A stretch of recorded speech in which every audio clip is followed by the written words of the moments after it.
گلاٹا tower کی تاریخی حیثیت اور زلزلوں سے آنے والے نقصانات کی وجہ سے اسے 1500 کی دہائی میں اس وقت کے انجینئر مراد حیر الدین نے موجودہ شکل میں دوبارہ تعمیر کیا۔ بلو ماسک استنبول کی ایک تاریخی مسجد ہے۔ اس مسجد کو اس کے اندرونی حصے کی دیواروں کی نیلی ٹائلوں کی وجہ سے بلو ماسک کا نام دیا جاتا ہے۔ یہ ترک شہنشاہ سلطان احمد اول کے دور حکومت میں 1609 سے 1616 عیسوی تک تعمیر کی گئی۔ اس مسجد میں ایک مقبرہ، مدرسہ اور ایک ہسپتال بھی قائم ہے۔ سلطان احمد مسجد آج بھی بطور مسجد آباد ہے۔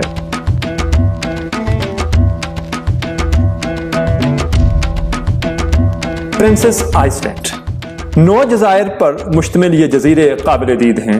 شہر کے مختلف حصوں سے سب جزیروں کے لیے باقاعدہ تیز رفتار فیریز کی سہولت موجود ہے جو کہ سرکیکی، کبتاس اور بوستانچی اضلاع سے چلتی ہیں۔ ان جزائر پر موٹر گاڑیوں کے استعمال کی اجازت نہیں ہے ماں سوائے مقامی میونسپلٹی سے تعلق رکھنے والے حکام کے، اس لیے لوگ پیدل چلتے ہیں، سائیکل یا گھوڑے سے چلنے والی گاڑیاں، ٹانگے، بگیاں استعمال کرتے ہیں، یہاں تک کہ گدھے بھی کرائے پر لیے جاتے ہیں۔ یہ چھوٹے چھوٹے جزیرے ہیں جہاں مقامی لوگوں کے موسم گرما میں گھر ہوتے ہیں۔ عثمانی دور میں خاص طور پر 19ویں صدی کے آس پاس بھاپ کی کشتیاں زیر ران ہوا کرتی تھیں۔ یہ جزیرے استنبول کے امیر لوگوں کے لیے ایک مقبول سہرگاہ بن گئے تھے جو کہ لکڑی کے گھر بنا کر رہتے تھے۔ آج بھی یہ جزیرے گھومنے پھرنے کے لیے خاص طور پر گرمیوں کے مہینوں میں مشہور سیاحتی مقامات ہیں۔ ان جزائر پر وکٹورین طرز کی پرانی لکڑیوں کی حویلیاں، خانقاہیں اور دیگر تاریخی عمارتیں آج بھی موجود ہیں جو سیاحوں کو ایک سحر میں مبتلا کر دیتی ہیں۔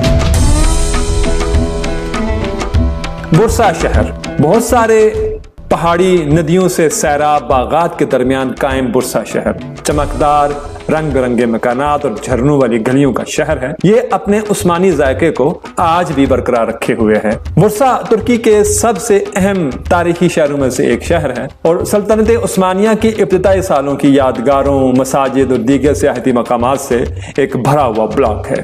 یہ کھانے کے شوقینوں کے لیے سیر کے لیے بہترین جگہوں میں سے ایک جگہ ہے کیونکہ یہ ترکی کے اسکندریہ کباب کا گھر ہے جو کہ ملک کی مشہور ترین کباب ڈشز میں سے ایک ڈش ہے۔ برسا شہر موسم سرما کے کھیلوں کی ایک بڑی منزل ہے جبکہ برسا ٹیلی فیرک کیبل کار ان لوگوں کے لیے سال بھر چلتی ہے جو اپنے سیاحتی سفر کے پروگرام میں کچھ پہاڑی مناظر بھی شامل کرنا چاہتے ہیں۔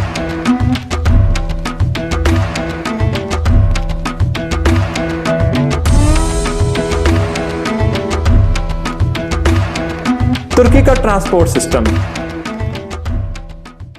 ترکی میں سفر کے لیے ہوپ آف بس سروس اور پورتایوش ٹیکسیز شٹل سروس کے ساتھ ساتھ پبلک ٹرانسپورٹ سسٹم بھی بہت اعلیٰ ہے۔ ترکی پبلک ٹرانسپورٹ کے استعمال کرتے ہوئے سیر کرنے کے لیے ایک بہترین ملک ہے۔ اس کی بسوں اور ٹرینوں کا نیٹ ورک مؤثر اور آرام دہ بھی ہے اور پروقار طریقے سے پورے ملک میں ایک جال کی طرح پھیلا ہوا ہے جو ارزاں اور سبک رفتار ہے۔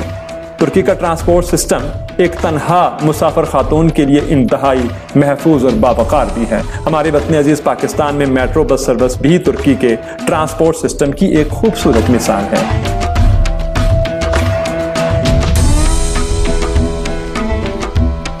تقسیم اسکوائر یہ سٹی اسکوائر استنبول کے جدید حصے کا مرکز ہے جہاں بہت سارے ہوٹل، ریسٹورنٹ اور کھانے پینے کے حوالے سے کئی ڈھابے ہمیں ملتے ہیں اور یہ نئے سال کی شام کو منانے کے لیے مقامی لوگوں کے جمع ہونے کی ایک خوبصورت جگہ ہے۔ تقسیم اسکوائر اس کے محلے وقوع کے ساتھ یادگار گیزی پارک، آیا ٹرائیڈا کا گنبد والا چرچ، پرانی یادوں والی ٹرام، حسین آغا مسجد اور مشہور استقلال سٹریٹ استنبول کے ساتھ ساتھ پورے ترکی میں بھی سب سے مقبول چوک ہے۔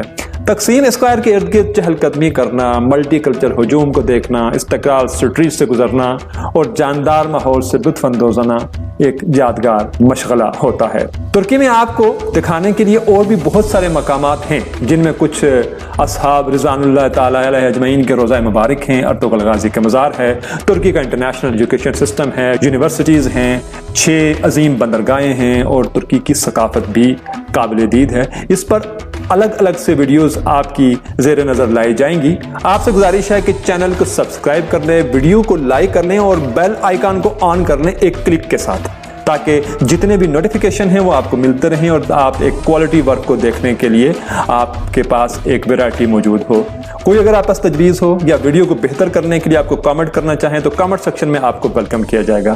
اپنا بہت سارا خیال رکھیے گا۔ آپ سے اجازت چاہتا ہوں۔ اللہ نگہبان۔